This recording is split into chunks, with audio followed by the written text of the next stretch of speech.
Today's video is all about how to tap into compassion and love, even in the face of negativity, if people are being mean to you, if people have bullied you, how to love no matter what, not for their benefit, but 100% for yours. Scooter! Hello, come say hello. Come say hello. Hello. Say hello, Scooter. Hi. Should I let you go down now? Yeah, okay. Hello, my loves. Welcome back to my channel. Today, I am sat in my future mother-in-law's garden here in Spain. We're spending some time here to see family at long last. And so I woke up this morning, came out into the warm terrace, and that's where we are today. Let me just grab my tea. Most of the messages, most of the videos that I make for this channel come from my real life experience. Whatever has just inspired me recently usually makes the cut and becomes one of my YouTube videos. And recently, in the last week or so, and I want to be really open and honest with you guys always, right? In the last week or so, I've come across two individuals who really tested my patience, who really tested my compassion, and who spoke in an incredibly disrespectful way to me that I didn't want to tolerate. You know, I'm the kind of person who talks about, you know, the power of positive thinking and keep your vibrations high and, you know, the law of attraction stuff. I think important to share that I do also get affected by negativity. I do also feel angry sometimes, especially when things are unfair or if somebody's treated me with a huge level of disrespect. I know a lot of people say it's easy to be positive when everything's going great, but I find it much harder when things aren't going great or when, you know, I'm going through some bad times. And you're completely right. It is harder. That's the challenge. It's easy when things are easy. But when it's hard is your opportunity to really dig somewhere deeper, to find compassion, to choose to love no matter what. And the thing I used to find very tricky with that concept of loving no matter what is that, you know, then your ego gets in the way and you're like, but, you know, I'm right and they're wrong. And it's so unfair and they need to know how wrong they are. Or understandably, if somebody's been abusive to you, they don't deserve your time and energy, and you should protect your energy at all costs because nothing's more important than your energy. But if you are distancing yourself from someone, which could be completely appropriate, but you are still letting them live rent-free in your brain and letting them live rent-free in your energy and causing you to feel resentment and holding a grudge, even when you're not talking to them anymore. I'm not saying you need to go and run and be friends with these mean, abusive people. Far from it. But for your own energy, I'm saying, how can you practice today feeling some form of love for the people who you up until now have held a little bit of resentment for? The reason why I'm suggesting this and why I believe it's very important is because we carry all of that energy around with us. And if it's resentment, if it's a grudge, if it's, you know, pain and hurt and anger, that's like dragging a very heavy weight around with you all day long.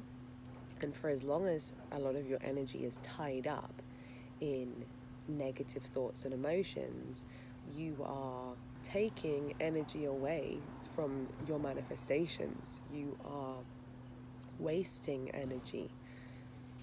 And, you know, if you think about your energy, even though energy is unlimited, right? But if you, for the sake of this conversation, if you think of energy almost like money in your bank account, and you're wasting half of the money in your bank account or more thinking about how mean that person was, talking and bitching and gossiping about that person and, you know, running it over in your head and reminding yourself of how wrong it was and all of this stuff.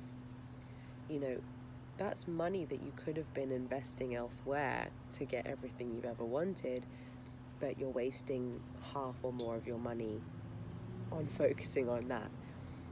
Does that work as an analogy? So if you've got this pot of money, if you've got this pot of energy, if you've got this pot of seconds and minutes per day that, you know, we all have 24 hours in a day, it's up to us to choose where we're going to focus that attention and energy. I'm sharing this because I'm not perfect at it.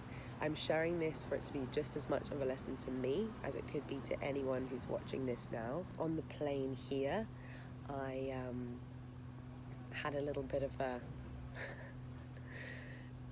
moment with a person on the plane who was completely disrespecting all of the social distancing rules and who was leaning over people to get her bag without wearing a mask, even when she'd just been told 5 seconds ago that we all had to remain seated and we should all wear our masks at all times, and that was a very strict rule. I could have chosen to just be silent like everybody else,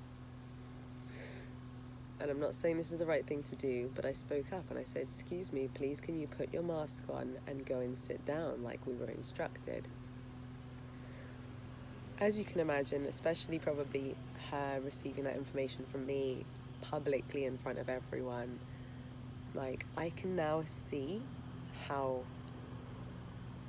hard or embarrassing that would have been for her, even though I felt like I was completely in the right to say it, even though I felt like I was doing it to protect some of the other passengers on the plane who she was leaning directly over.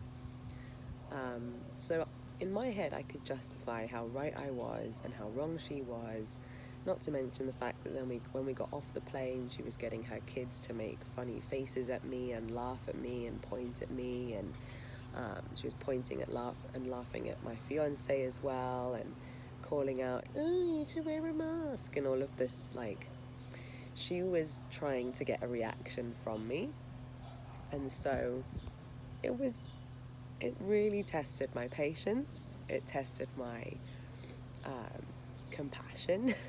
As soon as we got out of that airport and I knew that I was safe because I just wanted to get away from this person, Jamie's dad picked us up and we were on our way to our little bubble.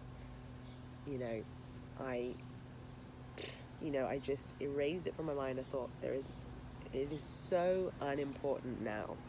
We're here to enjoy time with family and we're here to enjoy a vacation. I'm not going to let her live rent-free in my brain for one more moment. I'm not going to let her ruin any minute of my holiday. Maybe she's gotten over it just as quickly too, in which case, great.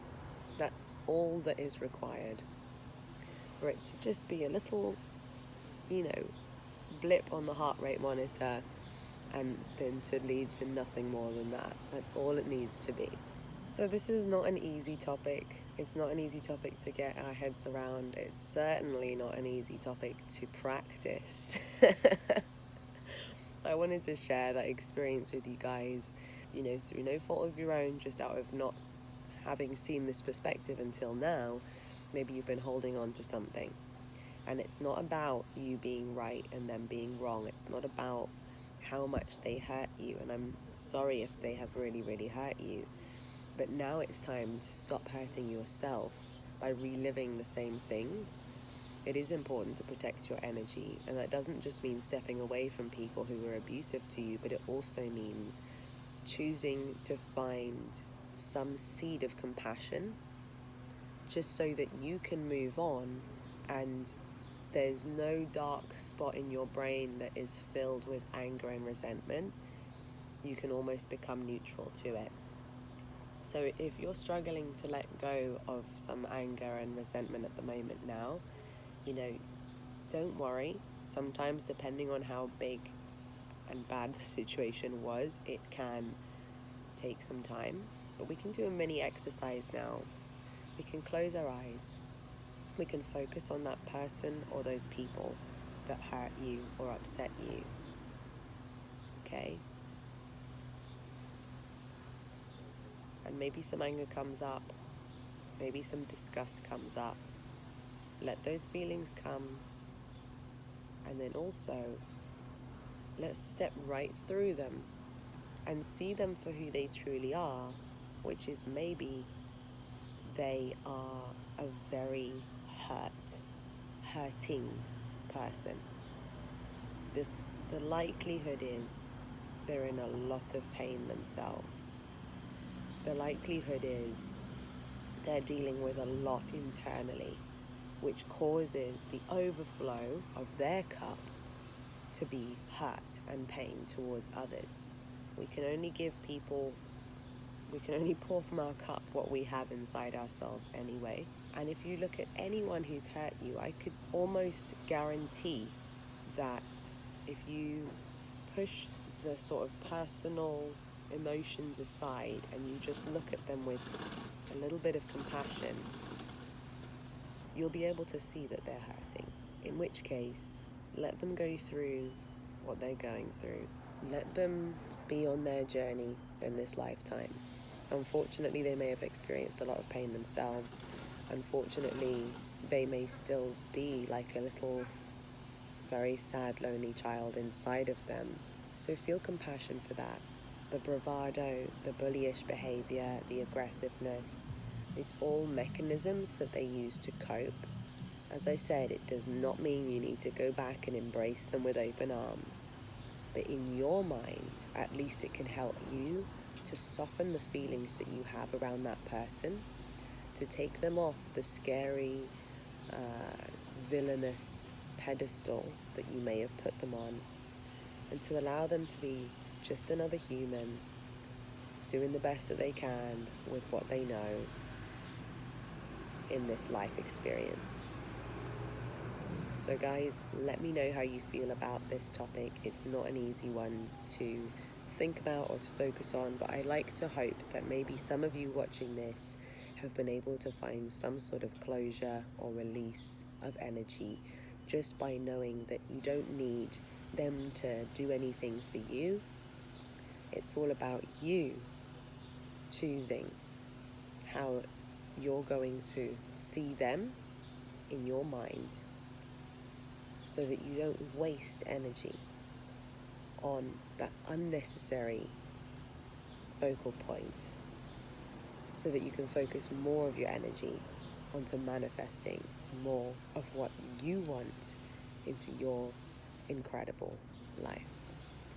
Guys, thank you so much for watching. If you enjoyed it, give it a big thumbs up. Remember, before you go, to hit the subscribe button and ring my bell so that you never miss a video. Until next time, bye.